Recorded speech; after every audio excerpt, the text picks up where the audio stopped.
اعوذ باللہ من الشیطان الرجیم بسم اللہ الرحمن الرحیم ان اللہ لا يخفى علیہ شیء فی الارض ولا فی السماء هو الذی یصورکم فی الارحام کیف یشاء لا الہ الا هو العزیز الحکیم آمنت باللہ صدق اللہ العظیم رب اشرح لی صدری ویسر لی امری واحلل عقدۃ من لسانی یفقہوا قولی اللہم ارنا الحق حقا وارزقنا اتباعہ وارنا الباطل باطلا وارزقنا اجتنابہ آمین یا رب العالمین۔ دوستو اور بزرگوں، سورہ آل عمران آیت نمبر 5 اور 6 آپ کے سامنے تلاوت کی ہے۔ سورہ آل عمران کا مضمون دین پر عمل کیسے کیا جا سکتا ہے یا دین کو کیسے نافذ کیا جا سکتا ہے۔ تو یہاں سب سے پہلے توحید اور پھر رسالت کا ذکر ہے۔ توحید پر اللہ پر ایمان اور پھر رسالت پر ایمان، تب آگے بات جا کر اس کو نافذ کرنے کی یا اس پر عمل کرنے کی بات ہوتی ہے۔ تو توحید کے اعتبار سے بات ہو رہی تھی، اللہ لا الہ الا هو الحی القیوم، اللہ وہ ذات ہے، نہیں کوئی معبود سوائے اسی کے، اور وہ زندہ ہے، تھامے ہوئے ہے، اس نے کائنات سنبھالی ہوئی ہے، اور ساتھ ہی کہا جا رہا ہے کہ وہی ذات ہے جس نے نازل کیا قرآن مجید کو اپنے بندے پر، اور وہ کتاب تصدیق کرنے والی ہے جو پہلی کتابیں توریت اور انجیل، اور اس کی شان یہ ہے کہ وہ حق اور باطل میں تمیز کرنے والی۔ اور آیت نمبر 4 میں بات کہی کہ وہ لوگ جنہوں نے انکار کیا اللہ کی آیات کا، وہ لوگ جنہوں نے عملی انکار کیا اللہ کی آیات کا، واسطے ان کے شدید عذاب ہے، اور وہ اللہ جلد بدلہ لینے والا ہے، عزیز ذو انتقام ہے۔ اب یہاں سوال کھڑا ہوا کہ اللہ کون سی ہستی ہے؟ قرآن مجید کا اسلوب ہے کہ جہاں بھی کوئی کام سخت بتایا جاتا ہے یا آدمی کو کرنے کے لیے کہا جاتا ہے تو انسان کے ذہن میں جو سوال پیدا ہوتے ہیں، میں کیوں کروں، کس کے لیے کروں، اور مجھے کیا فائدہ ہو، تو ساتھ ہی بتا دیا جاتا ہے کہ اللہ کے لیے کرنا ہے۔ اللہ وہ ہستی ہے جو عزیز ذو انتقام ہے، بدلہ لینے والا۔ یہی مضمون قرآن مجید میں بیشتر مقامات پر آیا۔ دوسرے پارے میں آیت نمبر 163، وَإِلَٰهُكُمْ إِلَٰهٌ وَاحِدٌ لَا إِلَٰهَ إِلَّا هُوَ الرَّحْمَٰنُ الرَّحِيمُ، اور تمہارا معبود اکیلا معبود ہے، نہیں کوئی معبود سوائے اس کے، وہی رحمان اور رحیم ہے۔ تو یہ جس مقام پر آیت آئی، وہاں بھی امت مسلمہ کو ایک ٹاسک دیا جا رہا تھا۔ مضمون شروع ہو رہا تھا، ان الصفا والمروۃ من شعائر اللہ، بے شک صفا اور مروہ اللہ کی نشانیوں میں سے ایک ہے۔ تو ان کا طواف کرنا، کیونکہ مشرکین مکہ نے وہاں ان کے اوپر بت رکھے ہوئے تھے، اور آغاز میں صحابہ کرام جو بھی عمرہ کرنے جاتے صفا مروہ کے چکر نہیں لگاتے، جو کہ بتوں کے اوپر سے آنا پڑتا تھا۔ اس لیے یہود کو، جو پہلی مسلمان امت تھی، اس کی یہ ڈیوٹی لگائی، اس کو یہ ٹاسک دیا کہ ان بتوں کو یہاں سے ختم کرو۔ وہ تو نہ کر سکے، اس پر پھر قرآن مجید نے جو وعید ان کو سنائی کہ تمہیں یہ کام دیا گیا تھا کہ اپنی مرکزی عبادت گاہ سے تم بتوں کو ختم کرو، بت پرستی ختم کرو۔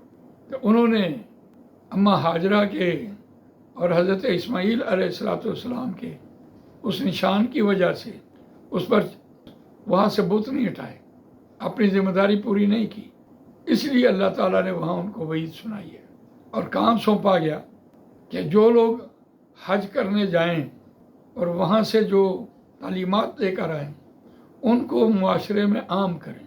یہ آج کے دور کی بات ہے، خلافت کے پرچارک کو عام کریں۔ ظاہر بات ہے، کوئی آسان کام تو نہیں۔ تو جہاں یہ کام سونپا گیا، انسان کے ذہن میں جو سوالات آئے، ہم کیوں کریں، کس کے لیے کریں، اور ہمیں کیا فائدہ ہوگا، اس کے ساتھ متصلاً اللہ نے آیت سنا دی کہ کام یہ اللہ کے لیے کرنا ہے، اور اللہ وہ ذات ہے وَإِلَٰهُكُمْ إِلَٰهٌ وَاحِدٌ لَا إِلَٰهَ إِلَّا هُوَ الرَّحْمَٰنُ الرَّحِيمُ۔ اور یہاں بھی وہی بات ہے، اس مقام پر ان الذین کفروا بآیات اللہ لہم عذاب شدید واللہ عزیز ذو انتقام کے بعد کون اللہ؟ ان اللہ لا یخفی علیہ شیء فی الارض ولا فی السماء۔ آیت کا روان ترجمہ سنتے ہیں، بے شک اللہ وہ ذات ہے، لا یخفی علیہ شیء، نہیں چھپتی اس سے کوئی چیز، فی الارض ولا فی السماء، زمین میں اور نہ آسمان میں۔ یعنی یوں سمجھیں کہ کوئی قتل ہے اور قتل کرنے کے بعد کوئی آدمی چھپ جائے تو کیسے ظاہر ہوتا ہے؟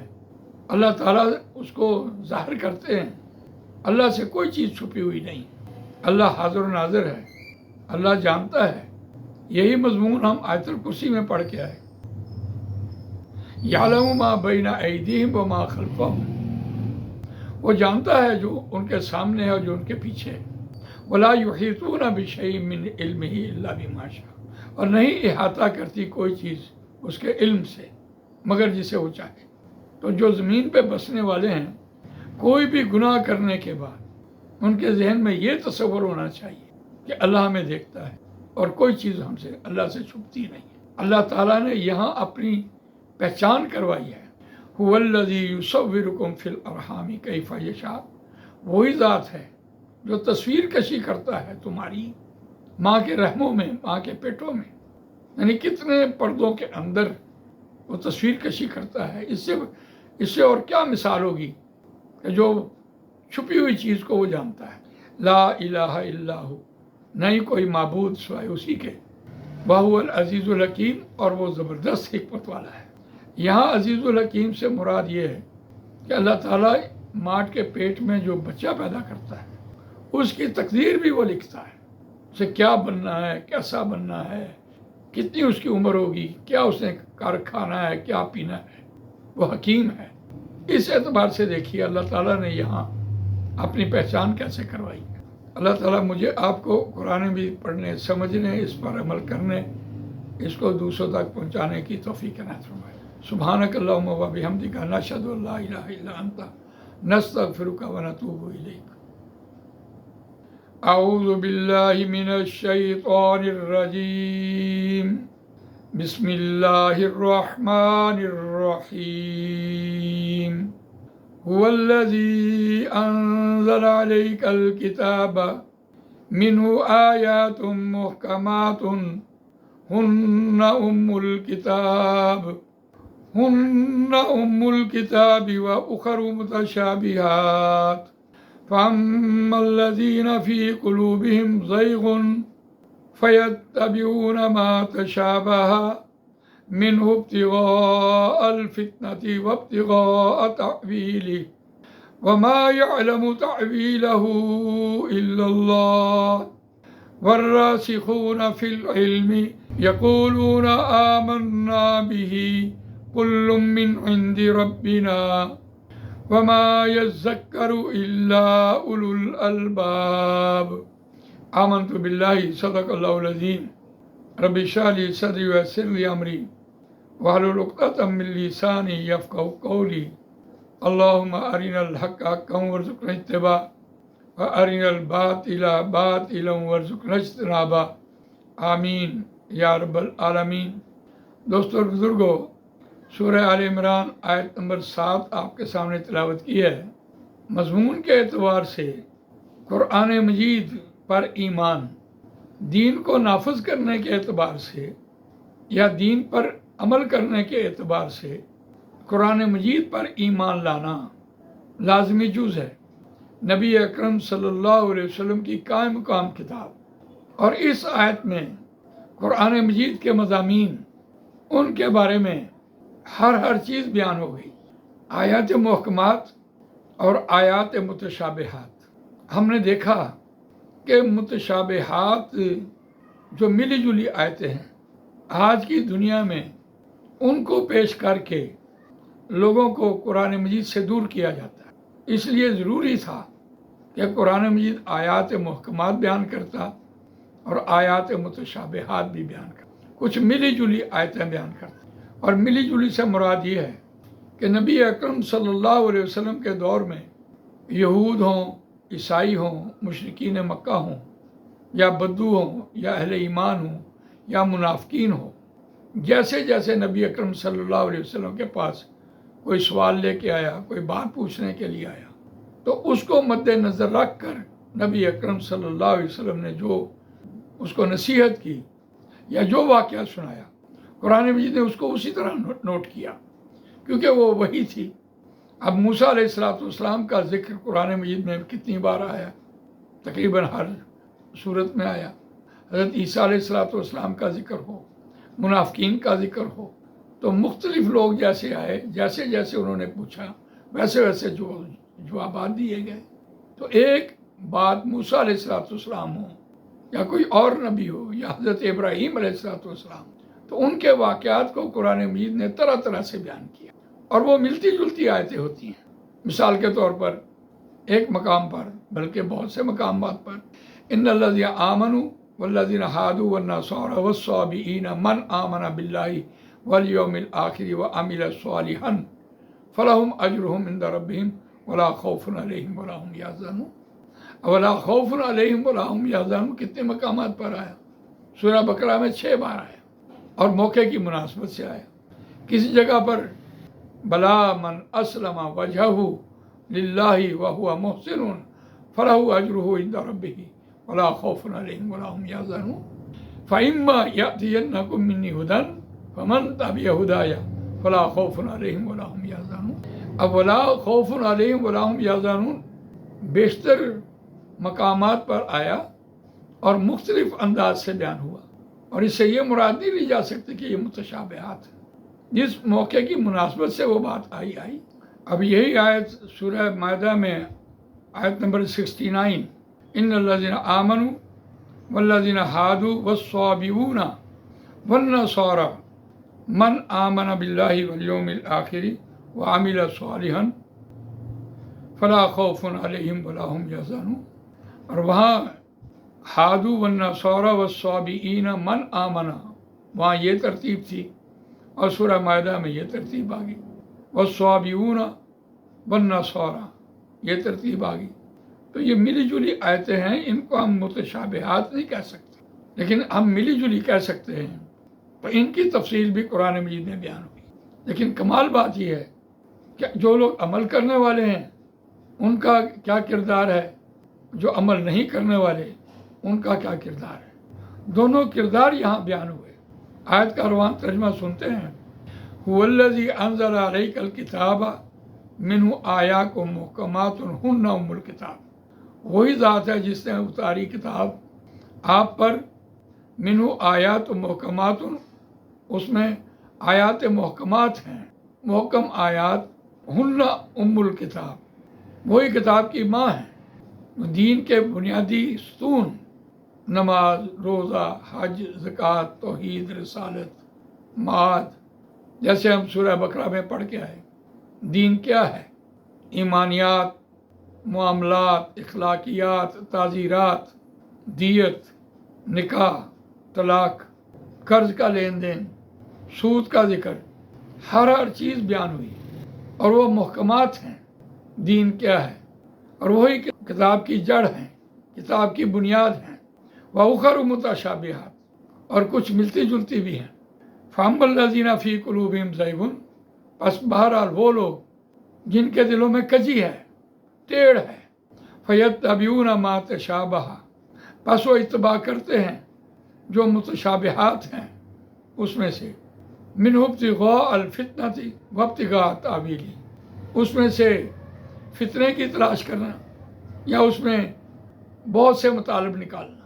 فتنے کا لفظ قرآن مجید میں اگر اللہ کے لیے بولا جائے تو آزمائش ہوتا ہے، اگر انسانوں کے لیے بولا جائے تو یہ فساد فی الارض ہوتا ہے، فساد پھیلانے کے لیے یا اس کے مختلف معنی کرنے کے لیے۔ مثال کے طور پر مختلف معنی کے اعتبار سے عام طور پر ہم نے سنا، جب آپ کسی کو نماز کی دعوت دیتے ہیں تو کہتے ہیں آپ ہم پر سختی کر رہے ہیں۔ تو آیت کون سی کوٹ کی جاتی ہے؟ لا اکراہ فی الدین، دین میں جبر نہیں ہے، دین میں سختی نہیں ہے۔